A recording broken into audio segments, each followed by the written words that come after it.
Kung isinakripisyo ng Diyos ang kanyang kaisa-isang anak na si Jesus, ano kaya ang maaari nating isakripisyo para sa kanya? Isang mapagpalang araw po sa ating lahat. Samahan niyo po akong talakayin ang kagandahan ng sakripisyo sa krus. Ito pong ating teksto ay manggagaling sa John 3:16. Ganito po ang pagkasabi. Sapagkat gayon na lamang ang pag-ibig ng Diyos sa sanglibutan, kaya't ibinigay niya ang kanyang kaisa-isang anak, upang ang sinumang sumampalataya sa kanya ay hindi mapahamak, kundi magkaroon ng buhay na walang hanggan. Napakagandang teksto po ang ating pag-aaralan sa araw na ito. Ano nga po ba ang kahulugan o simpleng kahulugan ng pagsasakripisyo? Ito po ay isang pagpapaubaya, pagsusuko para sa isang bagay, para sa ikabubuti ng iba, pagsusuko ng personal na gusto o mga bagay na mahalaga para sa iyo dahil sa mas mataas na layunin o paniniwala o pananampalataya.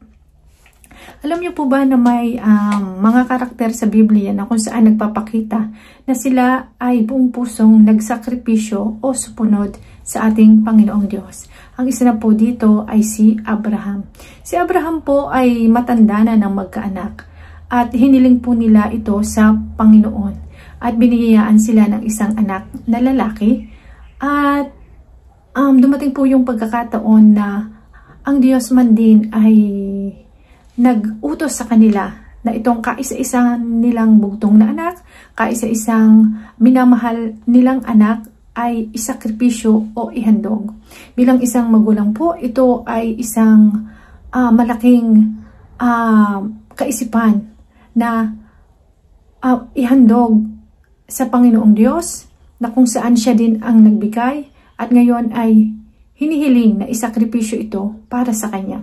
Sa kagandahang loob po at pananampalataya ni Abraham, siya po ay sumunod sa ating Diyos at inihanda niya bilang isang handog ang kanyang anak.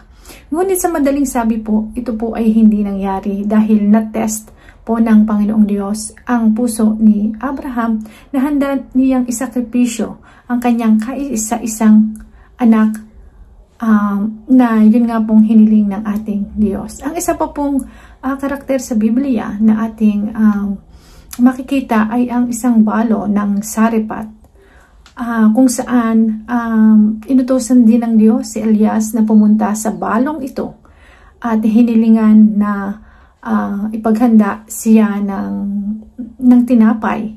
Ngunit sa kwento po natin na ito po ay matatagpuan sa 1 King 17 ay sabi po doon ay binanggit po ng balong ito na yun na lamang po ang kanilang huling langis at huling harina. Ngunit dahil po sa sila ay naniniwala na si Elias ay sinugo ng Diyos, sila po ay handang magsakripisyo na ibigay ang huling harina at langis para iluto o gawing tinapay at maibigay kay Elias. Ngunit sa kwento pong ito ay makikita din natin na kung saan yung pagsunod, pagsakripisyo na ibigay ng babaeng balo kung anumang meron siya. Alam niyo po ba na sa kwentong ito ay sinasabing hindi naubusan ng langis at harina ang babaeng ito. Nakita po natin kung paano siya sumunod at kung paano siya nagtiwala sa mensahe ng Diyos para sa kanila. May iba't ibang paraan at iba't ibang dahilan ng pagsasakripisyo. Maaaring ito po ay personal, material, pisikal, maaaring dahil din sa pangarap at iba pa. Pero alam mo ba na meron there is one outstanding and never fade ultimate sacrifice na laging binabanggit sa Biblia. Alam niyo po ba na ito ay matatagpuan sa ating teksto na pinasa sa John 3:16 ng ihandog ibigay ng Panginoong Diyos ang kanyang kaisa-isang anak para sa atin. Bakit po kailangan ibigay sa atin? Dahil tayo pong tao ay makasalanan, na kung saan ito pong Panginoong Hesus, ito po yung offering na ito pong handog na ito, ibinigay ni Hesus ng buong puso ang kanyang buhay para lamang makabalik tayo in relationship to our God the Father. Ito po ang paghahandog ng buhay ng Panginoong Hesus para sa iyo at para sa akin. Napakagandang pagsasakripisyo po nito, na sana ay makita natin yung kagandahan ng sakripisyo sa krus, na kung saan ito po ay ating inaalala tuwing mahal na araw. Ngunit bilang tayo po ay nakakakilala sa Diyos, na dapat din nating alalahanin ito sa bawat araw, kung paanong ang Panginoong Hesukristo ay napako sa krus at nakita na ibigay niya ang kanyang pagsunod sa Diyos Ama.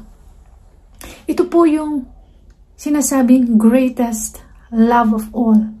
Alam niyo po ba na it reveals how God loves you and me? Kung paano tayo, kung gaano kalalim ang pag-ibig ng Diyos para sa atin. Kagaya ng pag-ibig ni Jesus, ito ang kagandahan ng sakripisyo sa krus. At paano naman po tayo tutugon sa bagay na ito? Maari po ang ating pagsisakripisyo, kung titingnan natin sa ating sarili, ay isang maliit o isang malaking bagay. Ngunit ito po ay isang bagay na kalugod-lugod sa ating Diyos. Ito po ay kanyang tatanggapin. Siya po ay masayang tatanggapin kung ano man po ang maihahandog natin, mai-offer natin, maisasakripisyo natin para sa Kanya. Ang pagsasakripisyo po ay dapat ay nagbumula sa ating puso, na kung saan ay bibigyan natin ng luwalhati, kagalakan at paglilingkod ang ating Panginoong Diyos. Salamat po sa inyong pakikinig. Ito po si Sister Merced na nakatira sa Hilo, Hawaii, at tayo po ay magsama-samang muli sa mga susunod na kabanata o bahagi ng gawaing ito. Tandaan po natin na ang oras ay gamitin para ang Diyos ay luwalhatiin. Hanggang sa muli po. God bless.